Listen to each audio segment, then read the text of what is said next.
আসসালামু আলাইকুম।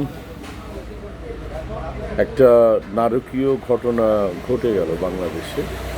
অবশ্য এরকম নারকীয় ঘটনা অহরহ হচ্ছে, কিন্তু আমার কাছে একটু আলাদা মনে হচ্ছে এই কারণে যে সাধারণত পুরুষের থেকে মেয়েরা একটু কোমল মতি বেশি হয় এবং মেয়েদের সফট কর্নারের জায়গাটা একটু বেশি কাজ করে, কারণ মায়ের জাত তো।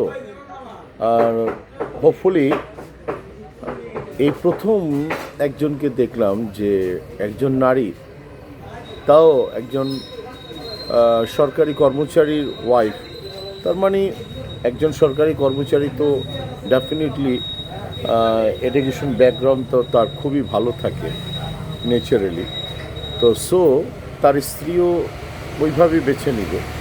কিন্তু দেখুন, পাবনার ঈশ্বরদী, সেখানে একজন মহিলা, এবং আমার মনে হয় যে মানে এরকম না যে 12, 13, 14, 15 বছরের একটি মেয়ে, তাও না, লাইক 30 একটা মেয়ে হবে হয়তোবা।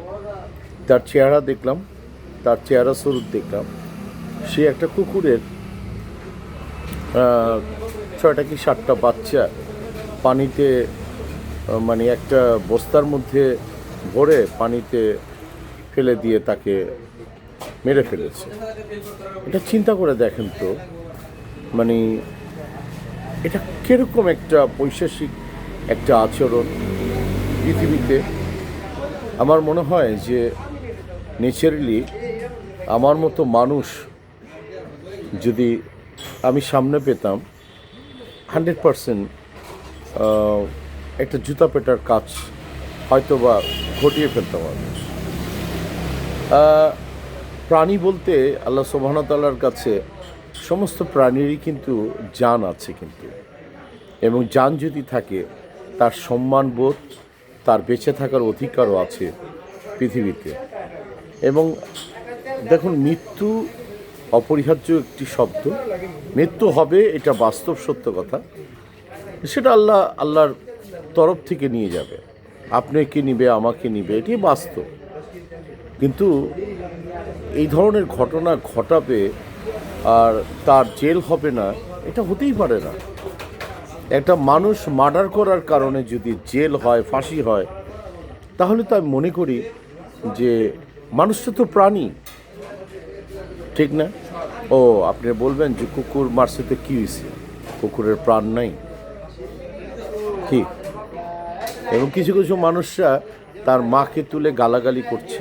দেখুন, তার মেয়েটার মা কিন্তু কোনো অপরাধ করেনি, তার বাবা কিন্তু অপরাধ করেনি, মেয়েটার স্বামী হয়তো বা বলে দেয়নি যে তুমি এই কাজটা করো, এবং মেয়েটাকে পাগলও বলে আমার মনে হলো না। সে স্বাভাবিক একটি মেয়ে। এই ধরনের নারকীয় ঘটনা আমরা আর কত ঘটাবো? আমার মনে হয় তার একটা বিচার হওয়া উচিত। যেভাবে বাংলাদেশে এই মানুষ ছাড়া কুকুর অন্য অন্য প্রাণী হত্যা যেভাবে নির্বিচারে হয়, হ্যাঁ, এটার একটা সঠিক আইন প্রয়োগ করা হোক। আমার মনে হয় বেঁচে থাকার অধিকার আমাদের আছে। সে কুকুর বলেন, বিড়াল বলেন, সাপ বলেন, সমস্ত কিছুর বেঁচে থাকার অধিকার আছে। আমার মনে হয় যে আমরা শিক্ষায় শিক্ষিত হই জাতিগতভাবে। শুধু এডুকেশন ব্যাকগ্রাউন্ডটা থাকলে, সার্টিফিকেট থাকলেই যে শিক্ষায় শিক্ষিত হচ্ছি তা কিন্তু না। আমাদের মেন্টালিটি এই ধরনের করতে হবে যে আমরা সমাজটাকে ভালোভাবে গ্রহণ করি এবং পরিবেশটাকে আমি আমার সম্মান বোধ দিয়ে গড়ি।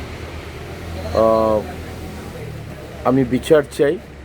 আর যারা যারা আমার এই কি বলে ইউটিউব চ্যানেলে আমাকে দেখছেন, তাদের প্রতি আমি বিনয়ভাবে অনুরোধ করছি, আপনার প্রাণীদের প্রতি দয়ালু হন, মায়া হন, তাদেরকে খেতে দিন, তাদেরকে বাঁচতে দিন। শুধু যে আমরাই বাঁচবো, আপনিই বাঁচবেন তা কিন্তু নয়। তাদেরকে সৃষ্টি করেছেন আমাদের মুখাপেক্ষী হওয়ার জন্য। ভালো থাকবেন।